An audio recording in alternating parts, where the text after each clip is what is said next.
All right. Well, good afternoon, everybody. My name is Peter Garlock. I think most people in the room here I know. I'm the Executive Director of the Iowa City Foreign Relations Council. Thank you for joining us in person and via live stream today. We are thrilled to co-host this program with the United Nations Association of Johnson County, a longtime partner. For those not familiar with ICFRC or those needing a reintroduction to us, ICFRC is an independent, nonpartisan organization that hosts speaker programs, community forums, and educational experiences to help Iowans better understand international issues and foster global engagement. How about that? We just rewrote our mission statement. A little stronger, I think, than in the past. Our vision is to connect our community across the state to inspire lifelong learning about the global and local issues that matter, and to model the inclusive and informed discussion our world needs. This year, we are celebrating our 40th anniversary. We have some great plans this year with a total of 4 events devoted to celebrating our supporters, our legacy in the community, and the bright future ahead for internationally focused programming.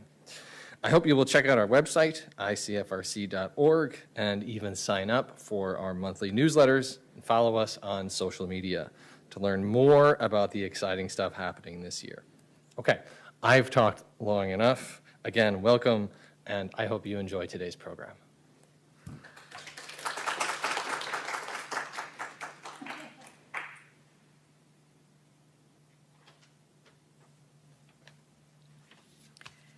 Today, as you know, October 24th is UN Day, the day in 1945 when the United Nations was voted into being by the majority of member nations and by the 5 members of the Security Council, all ratifying the agreed-upon charter.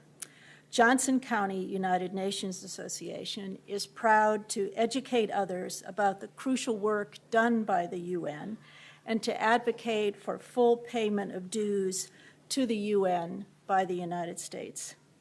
This year, we have the added pleasure of celebrating the 75th anniversary of the Universal Declaration of Human Rights. I'm Barbara Eckstein, president of the Johnson County UNA. I'm delighted to continue a tradition of partnering with the Iowa City Foreign Relations Council every UN Day to offer a program about the United Nations. This year, we focus on the 4th of the UN's 17 Sustainable Development Goals. Initiated in 2015, the SDGs have reached the halfway point this year on their way to their specific objectives in 2030. There is a great deal more work to be done to meet the targets set for each of the goals. Today, we will hear a conversation between Global Goals Ambassador Virgil Parker and JCUNA Board Vice President Britta Loftus about SDG number 4, that is, ensure inclusive and equitable quality education and promote lifelong learning for all. Virgil Parker is a U.S. Fulbright alum, community advocate, and Howard University graduate with a degree in journalism and a minor in African American studies. He served as a White House HBCU Competitiveness Scholar for the White House Initiative on HBCUs. Currently, Mr. Parker is a television producer for News 10 NBC. He has moderated and participated in national and regional conversations regarding a variety of topics such as the future of historically Black colleges and universities in the COVID era, philanthropic equity for minority-serving institutions, bringing local governments and HBCUs together, and much more. Most recently, he executive produced 2 projects that commemorated the 45th anniversary of Education and Sharing Day and the 60th anniversary of the Equal Pay Act of 1963. His work has been included in media outlets such as Forbes, The Hill, iHeartRadio, Blavity, HBCU Buzz, and diverse issues in higher education. He is a part of the UNA's 2023-24 Global Goals Ambassadors Network.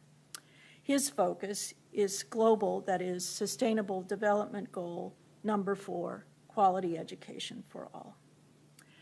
Britta Loftus grew up in Iowa City, attending City High. After high school, she moved to Washington, D.C., where she attended college at George Washington University. During college, she interned with the National Peace Corps Association in D.C. and the Foundation for Sustainable Development in Nicaragua. After college, she spent a year living in Costa Rica, where she graduated with a master's degree in international law and human rights from the UN-mandated University for Peace.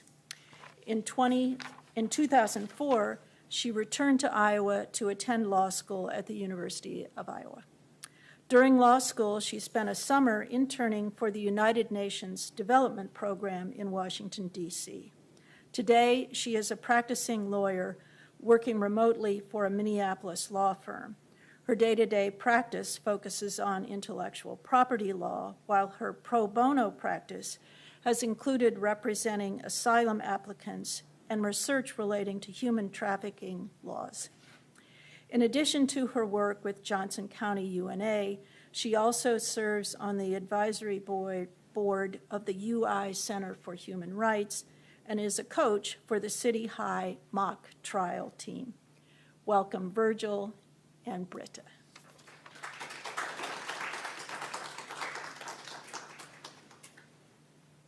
I love hearing your story, Britta.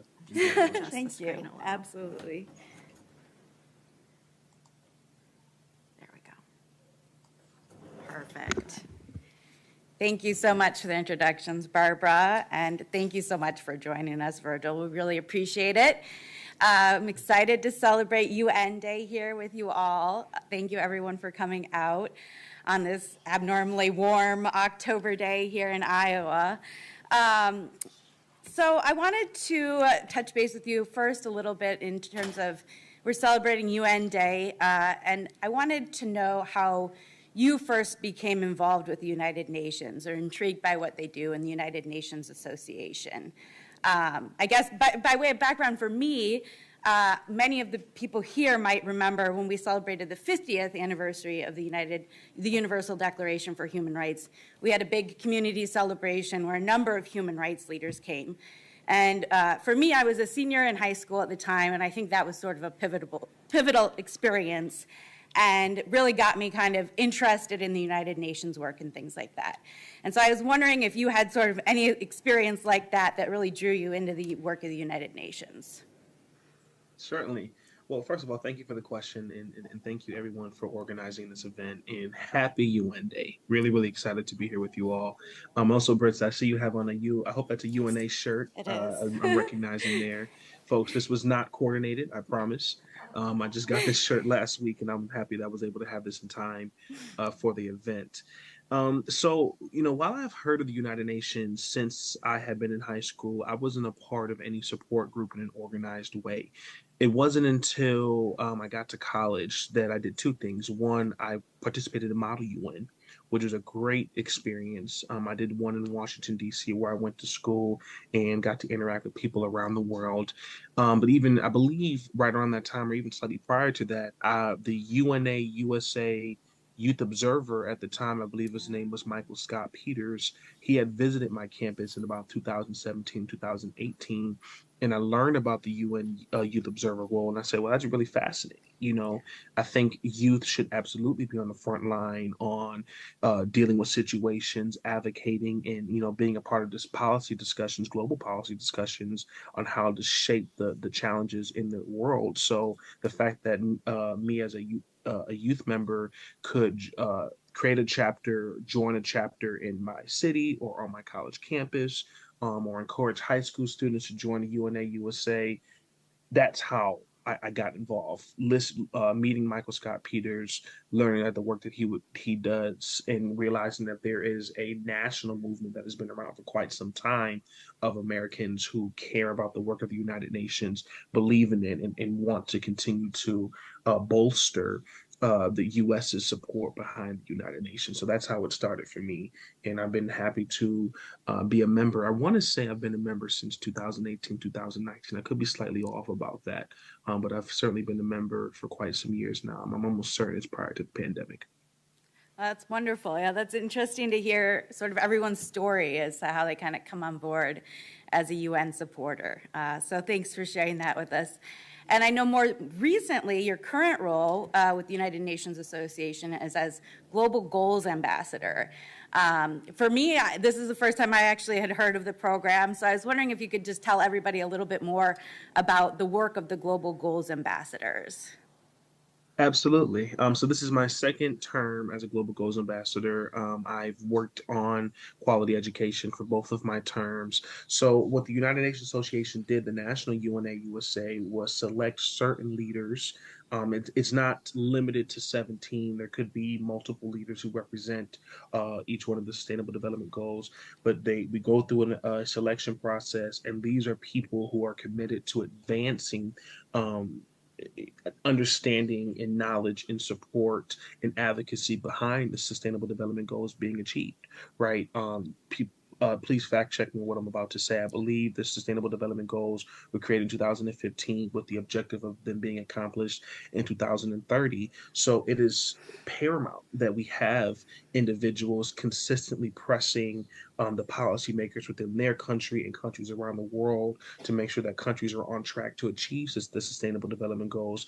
And we've actually had world leaders come out and say, because of the pandemic, we have regressed substantially, right? And people have questioned the idea is if 2030 is still achievable. We hope that we can still achieve our outcome over the next 7 years. But I believe for example, with abject poverty alone, with extreme poverty, I believe we've regressed years of progress, and we are still facing climate and environmental challenges. So as Global Goals Ambassadors, we apply to the Sustainable Development Goal that we feel that we're most passionate about and we connect the most to. Education has been important to me since I was a child.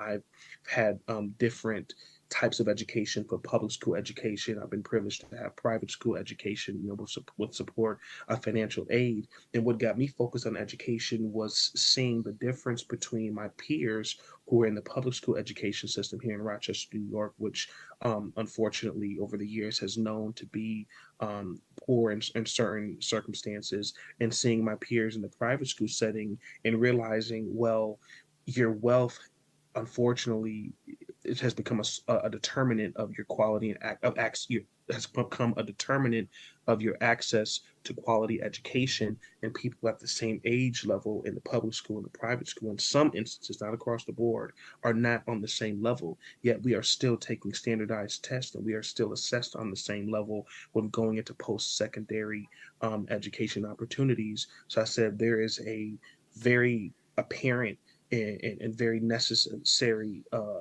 need to address a challenge here. So I said I got to commit to trying to fight for education, structured or unstructured, and making sure that people have access to quality education. Absolutely, and thank you for serving that role. We all are really appreciative of your work and the work of the other Global Goals Ambassadors. And you talked a little bit about the goal of quality education, and kind of within that goal there's more or less sub-goals. And one of the sub-goals is the ensuring that all girls and boys complete free primary and secondary schooling by 2023, which is such a lofty goal, and we've talked about that sort of deadline kind of fast approaching here. I know in my own travels I've seen in terms of the primary level, the access to education at the primary level can be difficult for families that have very little. For example, when I was in Nicaragua, a lot of families didn't send their kids to school simply because they couldn't afford the school uniforms, or the trip to school was just too far to walk, there's no busing, that kind of thing. And then my family was just in Tanzania this summer, and we visited a village where a lot of times they weren't sending the girls to school, mostly because they needed the girls to stay at home and help with the home. There was just too much work to be done. So they had to decide who gets to go to school, and they sent the boys. And in terms of that goal of the primary school.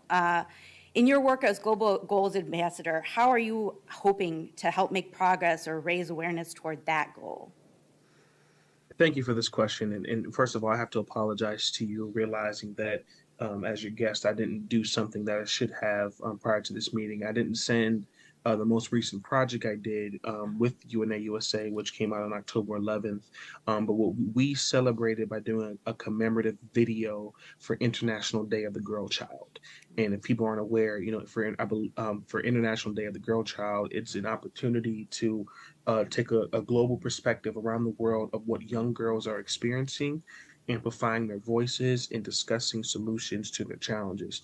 I can absolutely send the video after this conversation if you would like to see it, but for the sake of the audience, I can explain, we were able to partner with the U.S. Chamber of Commerce Foundation to talk about what American businesses can do to better improve the outcomes, a variety of outcomes, including education for young girls, partnered with the Girl Scouts, we partnered with the Jimmy Carter Foundation, the President Jimmy Carter Center, these entities who care about what is the climate of the world and how can we bridge the gap between some very visible differences.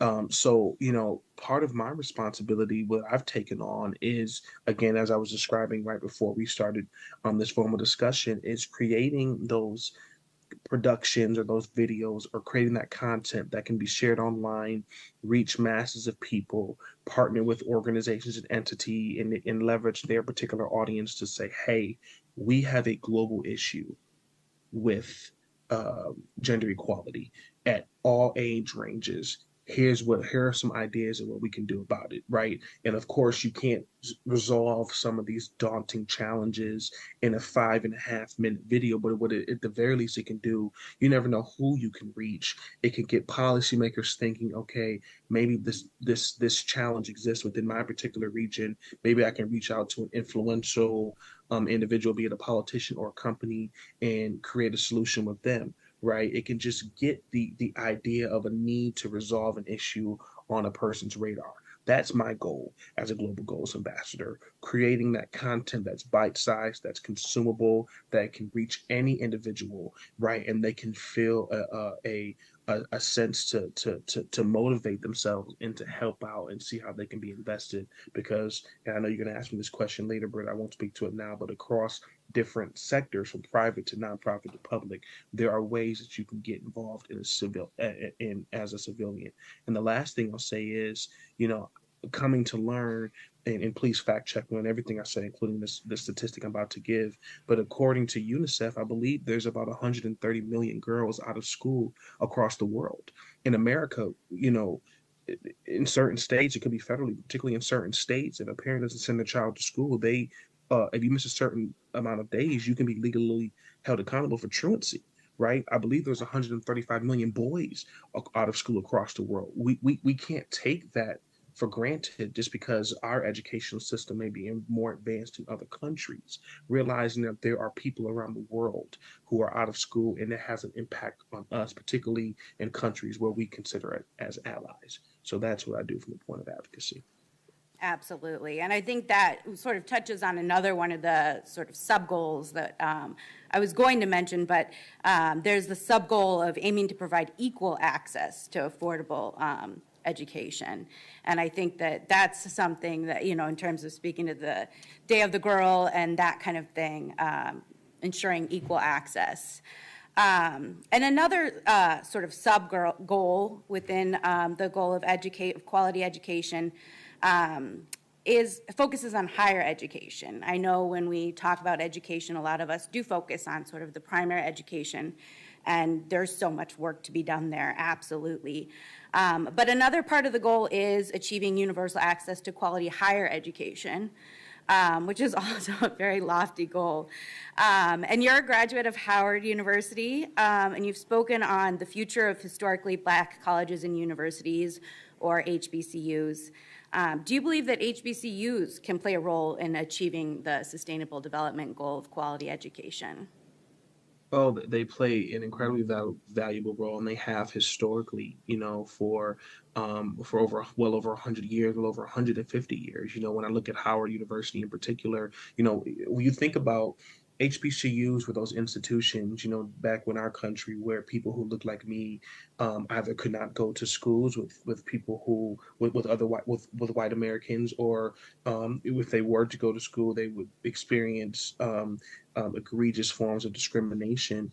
HBCUs were safe havens. They were places where freed Americans, Black Americans in particular, could go and get a great education. Right now, I want to be very clear with this, because I've even had to explain it to some of my peers who don't completely understand historical Black colleges. People of all races go to HBCUs. It is not exclusive for African Americans or people of Black descent, right, across the world. There are people of all types of heritages that attend these institutions. I want to make that very, very clear. But it is absolutely purposeful to make sure that this is a safe haven and a great educational space, and a cultural safe haven for people of Black descent to be a part of. But they absolutely played a vital role, not here just in America, but around the world. I mean, many of the historically Black colleges, not just Howard, are global institutions, right? We represent a myriad of countries across the Caribbean, the Caribbean, across Africa. I mean, some of my closest friends were from Nepal, right? When I attended Howard University. So these very top tier institutions, who are research one institutions, provide access to higher education for these people, both within our country and around the world, and they help them realize the potential for a productive life afterwards. Just like any other institutions, from the Harvards to the Yales to the Dartmouths to the Ohio States to the Penn States, you name it. These institutions are vital to making sure that people have access to quality education, so they can meet the targeted objectives across many occupations, from law to medicine to communications to arts to business, you name it, afterwards. So with the number shifts from time to time. I believe there's 101 HBCUs. There are more minority serving institutions, but there's 101 historically Black colleges. They are vital centers for opportunity for people around the world of multiple races, but particularly of Black heritage, to thrive, and just to realize that education is also for them, and they don't have to be excluded and fall to a lower tier than any of their peers, simply because of their racial makeup. If that answers your question.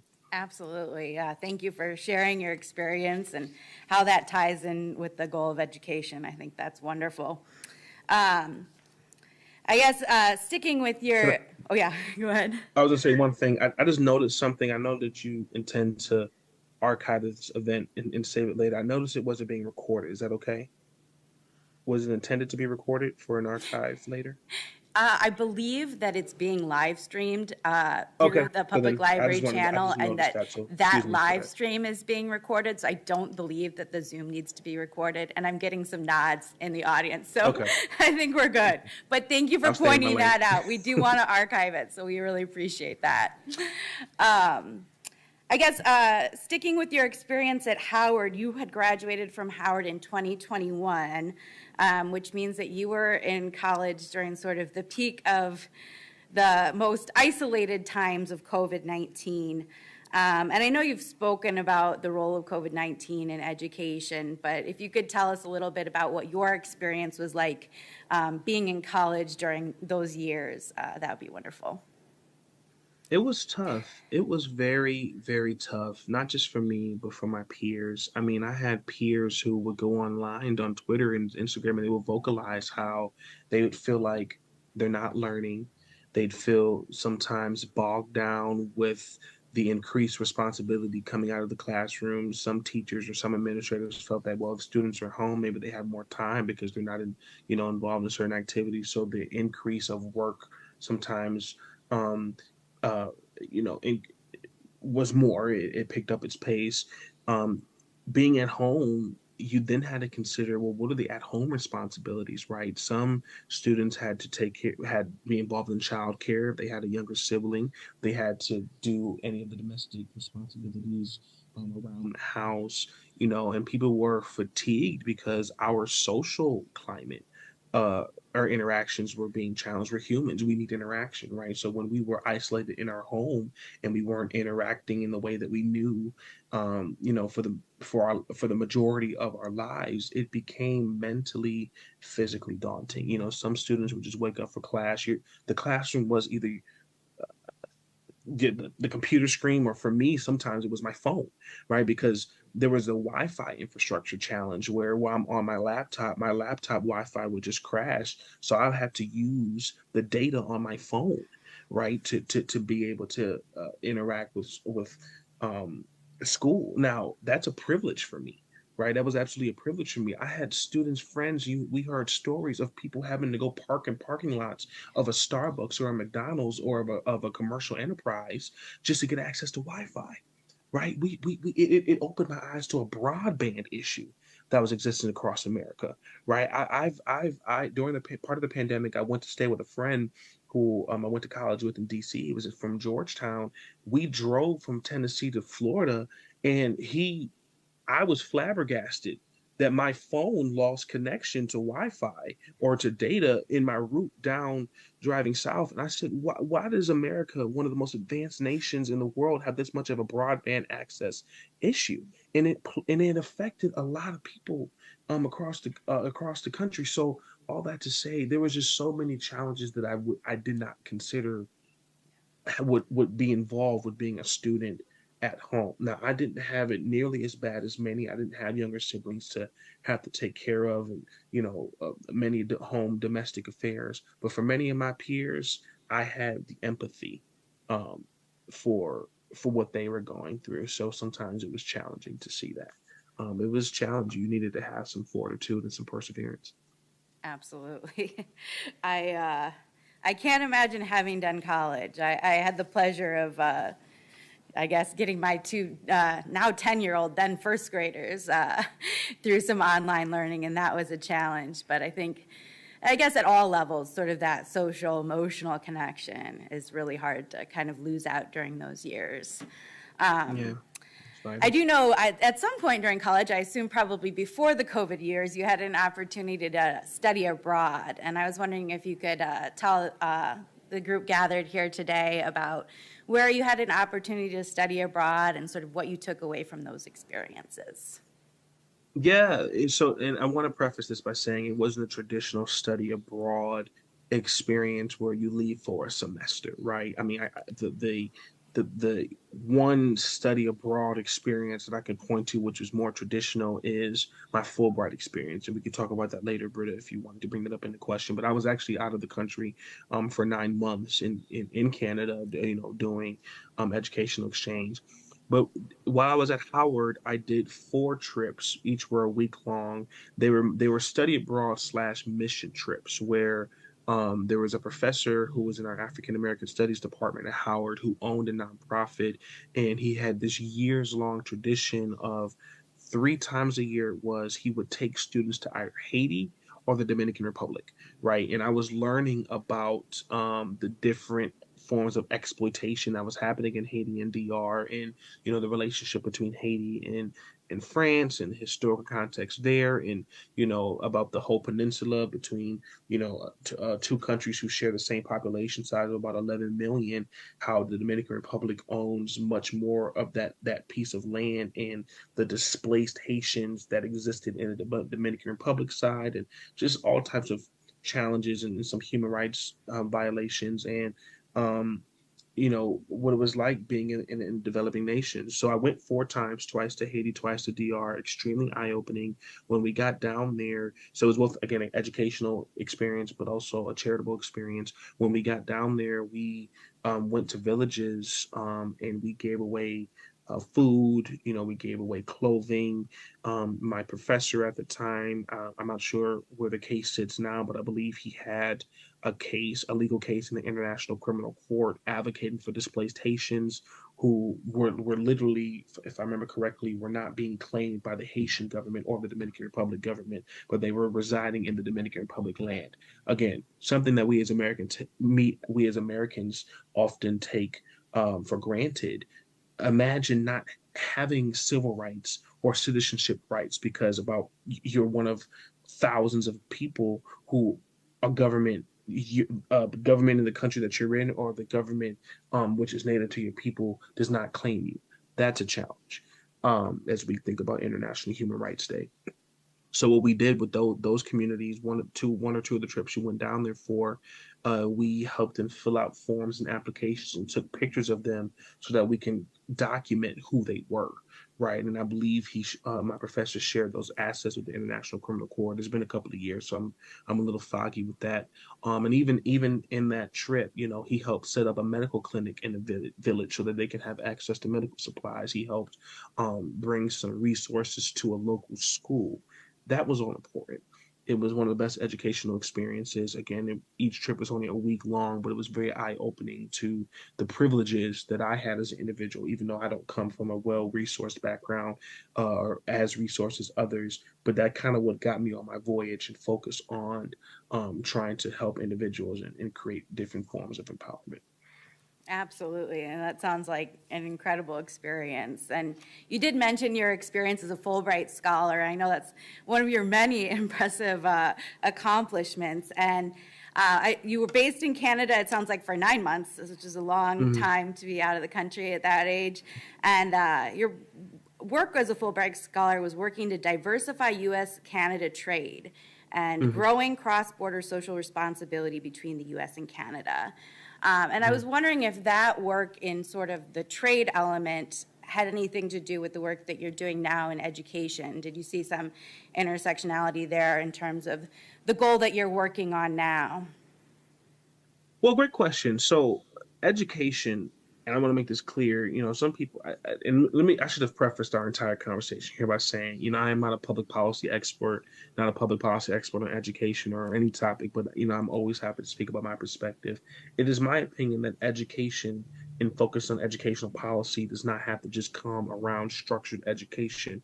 Whenever you are ignorant to any kind of knowledge and there are ways to help inform you, I feel like that those educational experiences are vital. So part of my focus was during my Fulbright was getting American companies who had no idea that what the USMCA trade agreement was that just came about in 2021, I believe, July 1st. They had no idea what NAFTA was, which was its predecessor.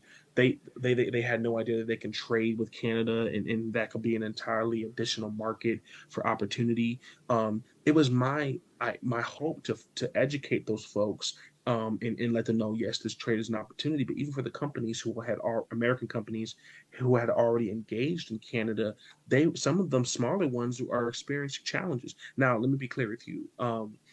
U.S. Canada is the largest, if not one of the largest trade relationships that we have in the world. So there are plenty of companies who take advantage of it. But I was worried about the little guys, right? The smaller businesses, medium market businesses that were owned by women, that were owned by minorities who may not participate in the trade and experience a sufficient or fair amount of the revenue. Informing those folks, engaging those folks, in my opinion, was a vital form of education. But some of the discussions I had with some of the practitioners in the policy side or in the advocacy side, they would say, I was in Windsor, Ontario. I could see Detroit from where I was living. I spoke to people in Detroit who would say that they would talk to business folks who would rather go from Detroit to Grand Rapids versus going 20 minutes or even maybe less about that time from Detroit to Windsor to participate in trade because they just didn't understand the complexities of trade with a foreign country. I mean, they would travel well out of their way when there was an entire market of just minutes across a bridge, right? That in a sense is important education. While it may not be structured, that is important education. And the last thing I'll say, at the University of Windsor, there was a center that focused on trade, and I'm pretty certain they offered a certificate program where businesses could enroll to better understand how to participate in trade opportunities. So that is of a more structured education. But yes, I made it my part to help inform businesses as I was engaged in this form of research.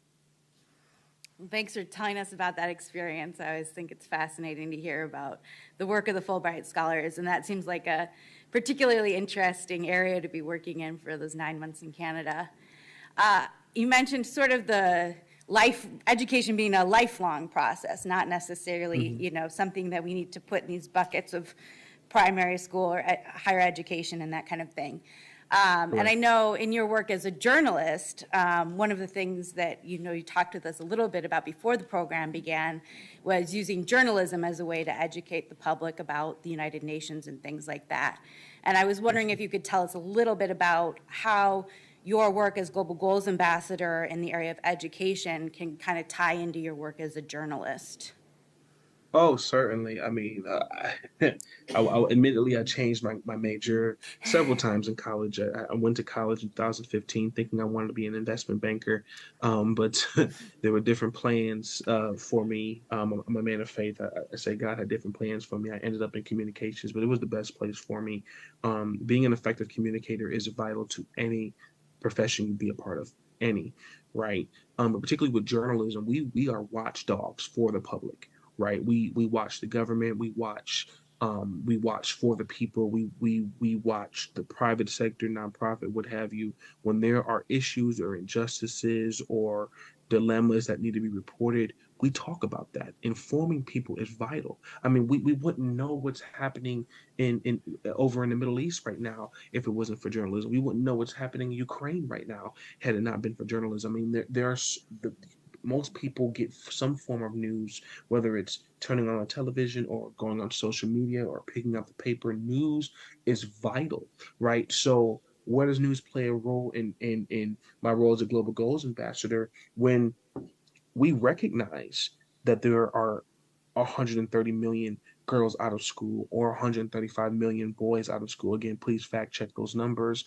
It is up to journalists to document what are governments doing to respond to those issues. Talk to the government leaders. How are they addressing it? What are their policy plans? What are their diplomacy plans? Because international exchange is so vital. Fulbright is an example of that. If you don't have the educational infrastructure to allow your civilians to thrive within your country, well, then how are you leveraging diplomacy and international relations with other countries to get your children or college students to immerse themselves in other educational experiences? It's up to reporters who do those in-depth investigative journalism to talk about that and be the watchdogs for the public and communicate about many forms of human rights injustices. But I leverage that opportunity to do the research and, again, to be the watchdog for education dilemmas that are happening around the world. Absolutely.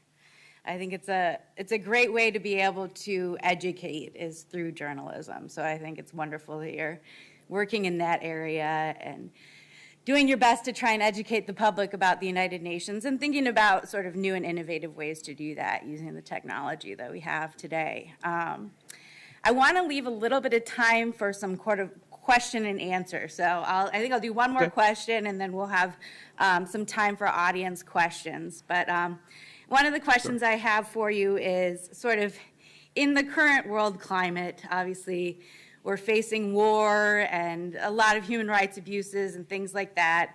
And on this UN Day, obviously the UN was formed with the goal of ending the scourge of war and attaining these universal human rights, big principles.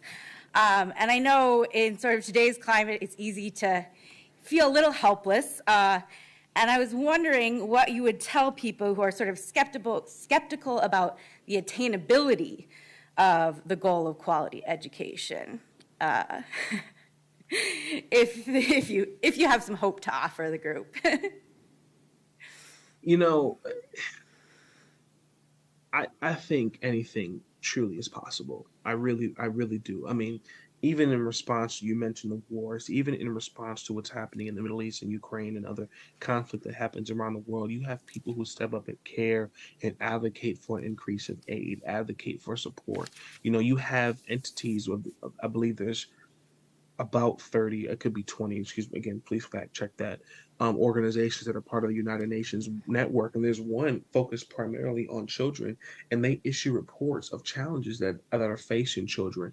When you recognize that there are always people in the world who care, there are an abundance of people in the world who care, even if this seems like there are many who are not, you can be a part of the group of people who care. You can look into the research, understand the research, listen to the public dialogues, attend the public dialogues like we're having right now, hear what experts are saying, hear what people on the front lines are saying, and realize how you can be a part of it, and realize that there is always going to be people fighting for solutions and people who dedicate their life for achieving uh, a myriad of different outcomes, but particularly also around education. I mean, there are so many people who recognize that economies cannot thrive abundantly and effectively if it does not have a well-educated workforce. I mean, quite literally, you know, if your education, if your workforce does not have the skills-based training to match the technological advancements of the world, you're going to have some challenges, right? Particularly when it comes to not just challenges within your country, but even with trade, right? Because you have to keep up with the products and the services that are in demand within the global markets, right? So even if it's beyond an ethical or moral perspective, it is vital to success of economies and success of nations to have strong education infrastructures, right? And that has to be across the board where your access to wealth is not a determinant in your racial makeup, or any one of your inherited backgrounds do not just determine your access to quality education, because we have the people of different cultures and heritages have to be able to thrive in the education space, because it is vital, not just morally and ethically, but also to our economy, in our workforce and success. So there will always be someone fighting, and I think that people will not be alone in their hope to make a sustainable difference when it comes to education.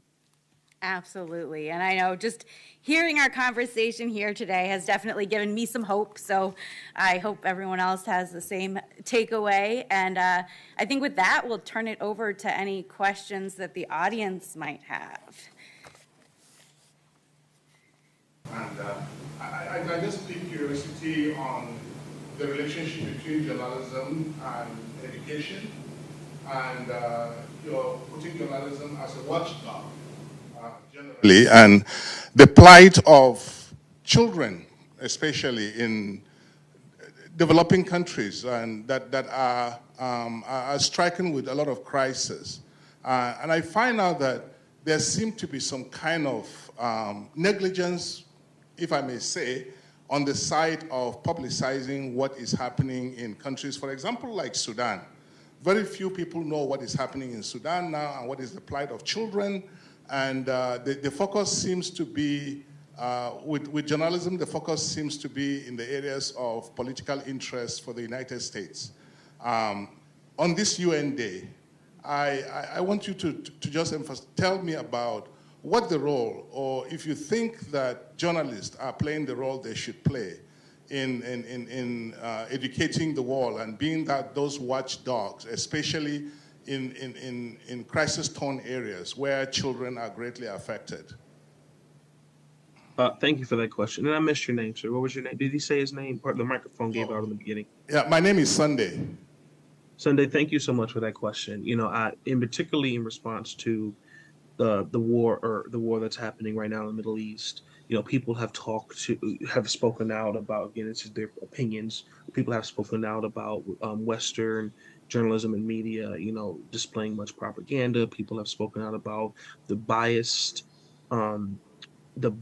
coverage of the war. Even in my local news stations, people say we cover too much of the perspective of Israel. That people say we cover too much of the perspective of Palestine. We cover too much of the perspective of Russia, Ukraine, what have you. I believe it is important, and I can just speak holistically, it is important to have objective journalism. When I'm producing a show, I am intentional of having both perspectives or several perspectives on any kind of conflict, right? Within my time locally, we've had a nurses strike that happened in my particular city, and when people go on strike and from any particular union, you want to get the perspective of people who are on the strike, but also the entity that they are striking from, the business, right? You have to get both sides of the coin. And I do think, to your to your point, that that journalism has to do even more effective job of ensuring that we cover the many atrocities that exist across the world, because we have the tools to do so, right?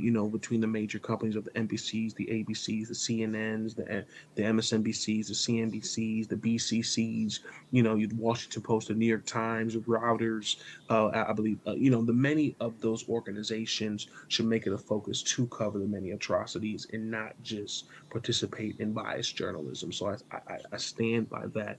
What it's going to take is top-down leadership, for people who are in the executive level of many of these news organizations, particularly the more well-known ones, to say, hey, we've got to make sure that our coverage is telling a complete narrative here and not just a biased perspective.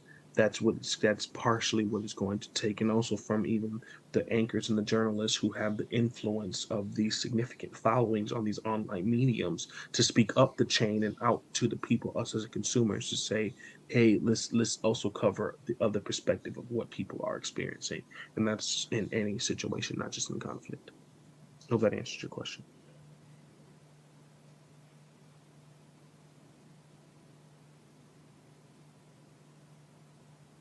Thank you. My question is, I heard back around the 2000 election that Americans can only handle 3 types of information or 3 pieces of information at once. And what can we do to counteract that sort of nonsense? Because, you watch BBC and there's far more coverage of African issues, other global issues, and our media just is not covering it. Well, first of all, thank you for correcting me. I think I said BCC earlier. BBC is actually probably the correct outlet, so I appreciate that. I think it is important that we have different types of variety of different streams of information out there.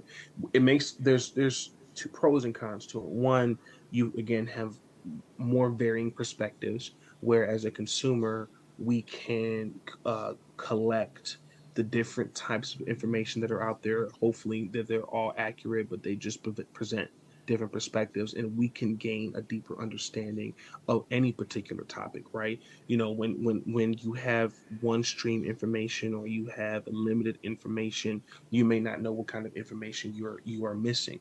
So it's important to have again different sources of information. I don't know why people would think that Americans can only handle 3 different types of information. I mean, I consume a variety of different news, from Hill to Forbes to CNN to, like I said, all the outlets that I named before. And it is on the responsibility, I believe, also of the consumer, but also the provider of the information, to trust the credible, to get to the credible source of the information. Now, it makes it tough. I've had a friend who, the same friend who I was with in Tennessee for quite some time, telling me that he struggles with trusting journalism, because he will turn on CNN or Fox News, and he can see totally different perspectives on the same topic, and he will see journalists who give their opinion, which is very dangerous to editorialize in journalism. So it's hard for him to decipher. So he understands it must be hard for others to decipher. That I don't have the solution to, of how you can trust the credibility of some sources, or how you dictate what's opinion versus what is fact. It used to be, if you had the blue check mark, and you are verified on some of these social media outlets, and you can trust, okay, this is likely credible information. This is information I can trust and I can go with. But now, particularly on X, you can pay for the blue check mark, right? I'm sure there's other methods that have been spoken about to bring up that level of verification. But still, we are in an ever-changing society, so it's like, well, how do I get the correct information? Even right now, we're seeing it transpire in the conflict in the Middle East. So I stand by, I double down that you have to trust multiple sources of news. As a consumer, you can always write to a particular outlet and say, hey, I think that you should cover additional perspectives. We have many consumers in my market who write to us. So with the BBC, if you feel like they're covering too much of a particular region of the world or not enough of it, it is upon us as consumers. They respond to what our interests to inform them about that. And say, hey, I would like an additional perspective, a credible perspective on said topic. And then it's going to take practice to try to understand what information is credible and which is opinion, and which is uncredible, because there is a deciphered difference.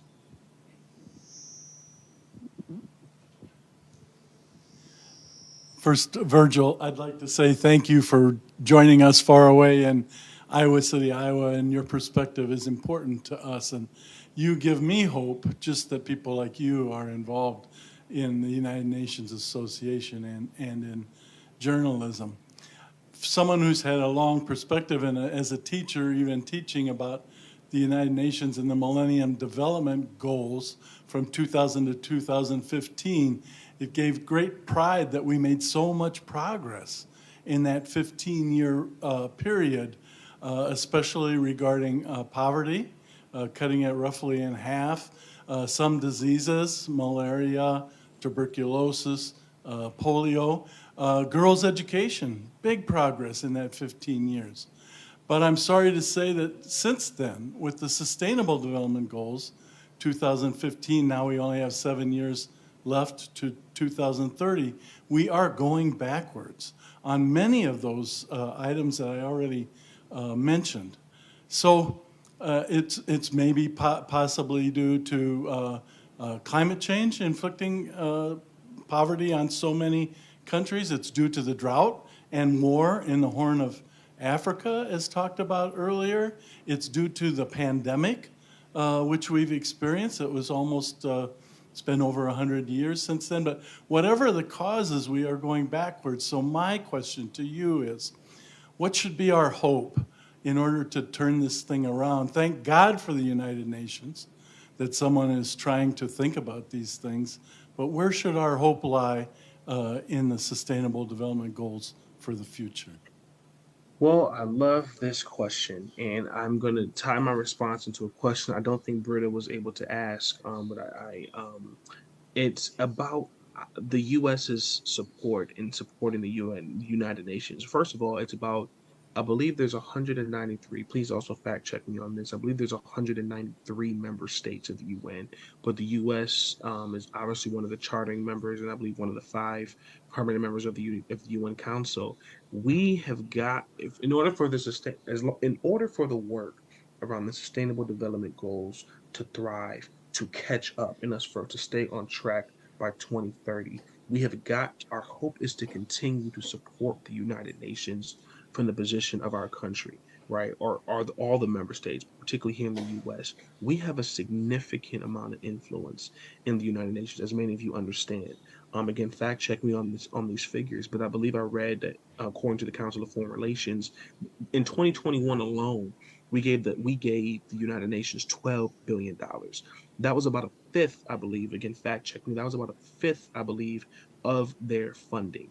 Right? That funding is vital to achieve all the peacemaking and prosperity that is essential to the United Nations to thrive. So what we can do as individuals to increase our hope is reaching out to our elected officials in Congress, right? Call to action to our elected officials in Congress and saying, hey, we need to at least stay on par with our support for the United Nations. Maybe we increase the support for the United Nations because they need the resources to continue their investment in their advocacy and their work around infrastructure building to achieve the Sustainable Development Goals. Even if they don't get achieved by 2030, right? Even if they're not achieved by 2030, whatever our new timeline is to be, and I'm not saying that's not achievable, we have to remain on track by giving support and resources.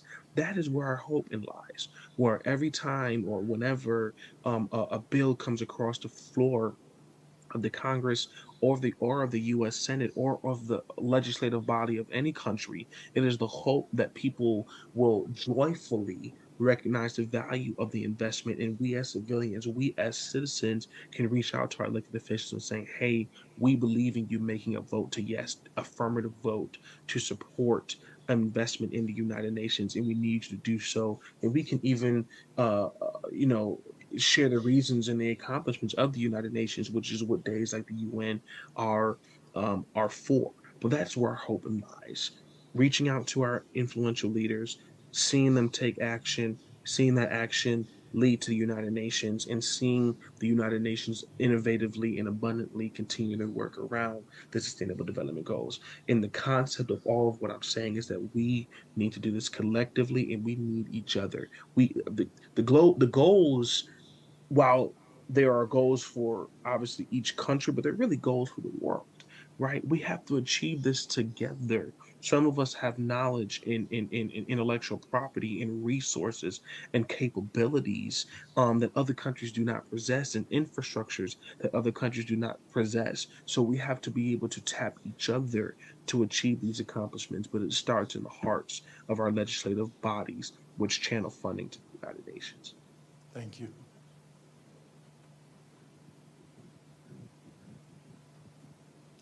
Hello, my name is Bijou Maliabo, and I think you've answered most of the question that I came with here.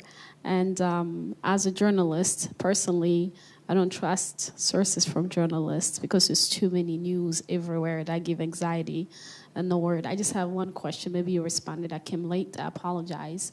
Have you traveled outside of the United States to any country in Africa to visit this country? I'm actually originally from Congo, and if you know, Congo has been in war since 1996, and a lot of children have died, still die. Sorry, I'm emotional all the time when I speak about this, but have you either visited personally this country to see and feel the pain of these people, or the people, that's what they're going through for covering this country, any country outside of the United States?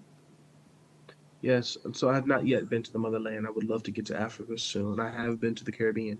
What I spoke to before you probably arrived is I've been to Haiti and the Dominican Republic, and within those developing nations, I have seen what poverty looks like, what abject poverty looks like, what a under-resourced infrastructure can look like within particular countries. And I've spoken to the people who still have love and pride. I will say definitively Haiti is the most, if not one of the most beautiful countries I have ever been to in my life. It was amazing. I've been twice, been to the Dominican Republic twice. I absolutely enjoyed both of the experience. But the purpose of my trip, I'll say very briefly, was a mission trip. And it was in addition to a study abroad experience, but a mission trip where we gave resources to people in Haiti or in Dominican Republic who were displaced or who needed support. And I saw the conditions of their lifestyle, and I recognize that there is a need for channeling resources to countries who have particular challenges, and to help invest those resources and purpose those resources in an effective and progressive and sustainable way. I have been able to go to the Caribbean, but I do want to make it to Africa to get that experience as well. All right. Well, I think that sort of brings us to the end of our time here today. We really appreciate you. If anyone can give a round of applause to Virgil for your time. We really appreciate you.